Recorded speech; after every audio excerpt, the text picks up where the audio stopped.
My name is Mark Pendleton and I work at the University of Sheffield, where I've also held multiple officer roles in the local branch over the last almost decade.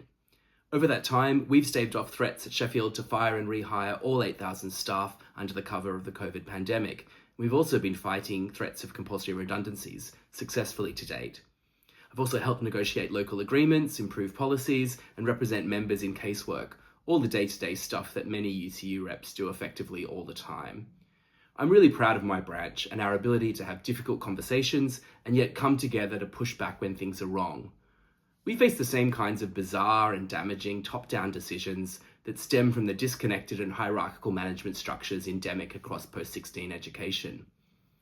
I've also served on the National Executive Committee for several years, have chaired subcommittees, I'm currently a national pensions negotiator and a member of the body that determines how our annual decision-making congress runs. I've also previously been a pay negotiator as well. And all of that gives me a good sense of what works well in our union, from the grassroots all the way to the top, and what could be better. But this video is not just about me outlining my CV. Instead, I hope the next few minutes gives you a chance to hear my voice and understand a bit more about the approach I would take if you elect me, as I hope you do, as your next Vice President from the higher education sector. Too often candidates for these roles will tell you they have all the answers. God knows if that were true, post-16 education wouldn't be in the crisis that it is. So I'm going to start by telling you that I do not have all the answers, and members of any organisation should be suspicious of electing those that claim to. I have some suggestions, though, about how we get to those answers. Top-down prescriptive solutions rarely work, whether imposed on high from a vice-chancellor or a principal, or decreed from a national union committee or a political party. Instead, I want to come together as a union to find those solutions. What I've learned over 25 years of political organising in trade unions, refugee movements, the LGBTQ+ community, and more, is that good people coming together across differences and with goodwill can and do figure it out, and can and will make change. And UCU is full of people who want to make change in higher and further education. We have experts in all sorts of academic fields and disciplines whose skills are rarely mobilised effectively. We're connected into professional bodies that have influence. We love education and the core of what our jobs should be about.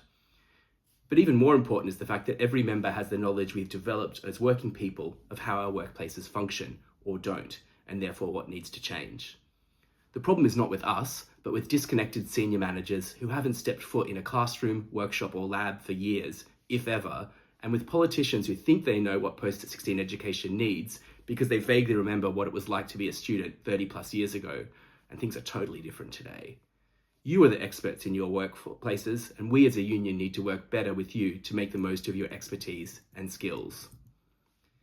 You also bring your lives outside of work, as parents and carers, as British citizens or more recent arrivals like me, as people who are racialised or otherwise othered by societies that continue to, and increasingly dangerous ways, see difference as a problem rather than a strength. I'll lay out more in a moment about how we can better work across difference, but for now I just want to highlight how important that is for me. My mum's first ever job as a 15-year-old school leaver was as a receptionist in a trade union. That turned her into a lifelong Conservative voter.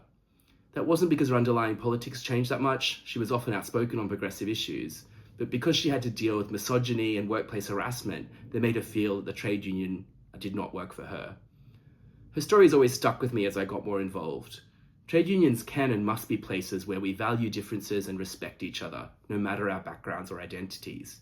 We can and must be places where regular workers like my mum feel like they belong and are safe. So that's the core approach I've always brought to my union work, and will continue to bring if elected as your VP. That's probably enough of an introduction for now. We've got some questions that members have sent in, which I'm going to turn my attention to now. Question 1. What political party or parties, if any, are you a member of? I'm not, although I recognise that many UCU members are. My main priority politically is this, our union. We should be building an effective, pluralistic and inclusive union that can drive the change post-16 education so desperately needs, while holding the trust of members regardless of political party affiliation. While important change can be delivered through mainstream politics, what's more important to me is work outside and, when appropriate, alongside those parties. Building community and connection between people and sustaining a wider conversation about the relationship between politics and people's lives often has to happen outside the structures and the polarisation created by political parties. 2. How should the union tackle increasing workload pressures? Workload is an issue affecting all of post-16 education. It's a health and safety issue. We all know colleagues who've been signed off sick due to unsustainable workloads. It's a pay issue. If employers keep piling up more work on the same staff, we're working essentially for free. And it's a jobs protection issue and an anti-casualisation issue. Setting fair workloads drives a need for proper staffing levels. The impact of employers continually piling up more work on less staff is felt by almost all of our members. We do have tools to fight back, although we need to use them more. I'm going to start with a shout out to members in further education who are dealing with a massive turnover of staff as a result of workload pressures. The shocking statistic is that 50% of FE staff leave within the first 3 years of employment. FE colleagues, including Susie Toole, who's running as my counterpart for Vice President in Further Education, are doing really important work driving a workplace health and safety initiative that looks to train and empower health and safety reps to collectivise individual cases and mount claims against employers. That's exactly what we need in our union. Health and safety legislation is a great tool we should be making more of, as I've argued for some time. At Sheffield during COVID, for example, we turned every single rep into a health and safety rep, putting our employer on notice that they would have to do more to protect staff, and they did. We've also used health and safety to slow and disrupt, review, restructure and redundancy plans. In other parts of HE too, branches are using our powers under health and safety legislation to bring attention to the failure of employers to mitigate stress as a result of work pressures. Birmingham, for example, recently won a health and safety executive order. But as I mentioned at the outset, this is not just a health and safety issue. Workload was a key part of HE's forfeits demands, which resulted in the setting up of UK-level working groups with employers to establish benchmarks and frameworks to address workload. Unfortunately, employers pulled out of those when we ran our strike ballot last year. A key priority has to be getting back around the table and negotiating those UK-wide benchmarks. So enforceable standards, along with empowered reps and members, can begin to address the workload crisis. But ultimately, we need to build a proper campaign about jobs. Without adequate staffing, even the best benchmarks are meaningless. And that means enough real, permanent jobs to do the work. I'll talk more about how I see that working a bit later, but our UK-wide structures need to be listening to members about their key priorities. You've told us time and time again that it's jobs and workloads, and those should be the absolute top of our agenda. 3. University management is increasingly detached from the workforce, our working conditions, and our attitudes towards our work. What can be done to strengthen workforce democracy and influence in our institutions? So the governance of UK universities has essentially collapsed. Governing councils have abandoned any responsibility for holding senior managers to account, and academic control has been heavily curtailed. The content and form of degrees is even increasingly determined by the centre, eroding academic freedom. And those in management roles are ever more removed from day-to-day realities, creating unhealthy divisions from the staff who do the job. We're not alone in this. In my home country of Australia, a persistent focus on university governance failures by our sibling union, the NTEU, led to a recent Senate inquiry and major news media coverage that described the basic structure of university councils as profoundly undemocratic, which we know here. That example, though, is not tangential to our experience in the UK, because senior staff move between the two systems, such as new appointments at Manchester and Birkbeck. Highly paid consultancy firms are also driving the corporatisation and downsizing of institutions and removal of staff input into governance and administration of our universities across both systems.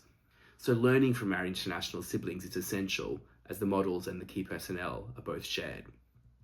And the scale of the problem suggests some of the ways that we need to confront this in the UK. Through forcing our concerns into the public sphere, as the NTEU has done in Australia, and by collaborating with key institutional partners, for example, the Council for the Defence of British Universities. And we also have evidence that some places in the UK are taking this seriously, such as in recent parliamentary committee hearings in Scotland. There are also things we can do as a union to model different ways of operating in our institutions. As I said earlier, top-down structures are not unique to our employers. Building member strength internally in our union builds our power to confront undemocratic practices by our employers. So strong local grassroots organisation is key here and should be the focus of our union's work going forward. 4. How will you bring the various groups together and work across differences? Our union has a divide between higher and further education, and in HE between pre- and post-92 institutions. And that imbalance can sometimes make colleagues, particularly in further education, feel undervalued and their issues deprioritised. While there are differences though, the issues our members care about are very similar. That's why I'm really excited that UCU is launching a new integrated campaigns plan that looks beyond sectoral divisions in campaign planning. In many ways, the best example of working across difference in our union can be found in the regular collaborations between different equality strands, for example in joint work on trans rights between LGBTQ+ and women's committees. But more could be done to understand fellow members across different life experiences and build more inclusive asks and policies. Enacting forms of solidarity that bring together coalitions is a key lesson from our equality work. The implicit context of this question, though, is a complaint I hear from members a lot. Why is our union so factionalised or fractious? To be honest, I don't think one has to lead to the other, although that has happened too often in the past. In any organisation, people will congregate towards others who they have commonalities with.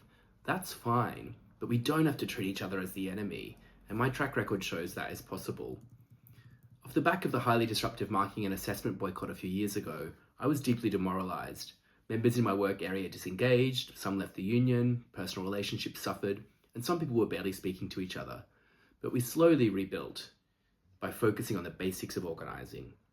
What were the issues that colleagues were concerned about? How could we collectively go about changing them? And how could we better support each other as colleagues and union members as we did so? Things aren't perfect, but we now have a UCU density of over 80%, and members have developed skills to question and challenge management decisions. That takes pressure off reps and leads to more engaged members who see the union as where they want to put their energies. And more importantly, we look out for each other more. That has been modelled across our branch, which regularly has members meetings in the hundreds and strong workplace level organising structures. So for me, the key to working across differences is to do the work to build meaningful connections despite our employers' aspirations to isolate us. At a UK-wide level, it's harder to see that on a day-to-day basis, which can lead to false divisions. We're all trade unionists, and to be honest, on most issues are aligned.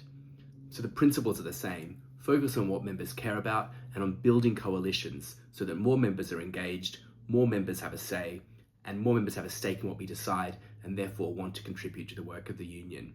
Disagreeing better and getting on and doing the work together, as we've been doing in Sheffield, is the way we can bring our union together again. 5. To what extent can we build a national campaign to save our sector, and what elements do you recommend for a successful campaign? Look, everyone working in higher education knows that a campaign is needed to save our sector. But that campaign must be focused and strategic, highlighting the damaging loss of tens of thousands of jobs, whole fields and disciplines, and campuses that sustain communities, such as in Southend. What it can't be is something that's just tacked on to a national pay dispute.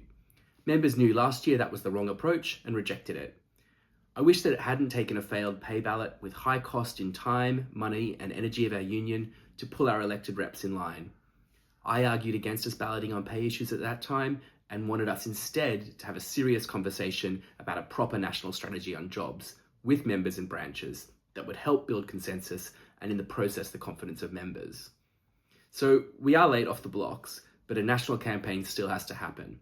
And that campaign needs to be political, popular, and where appropriate, industrial. But primarily it needs to be focused.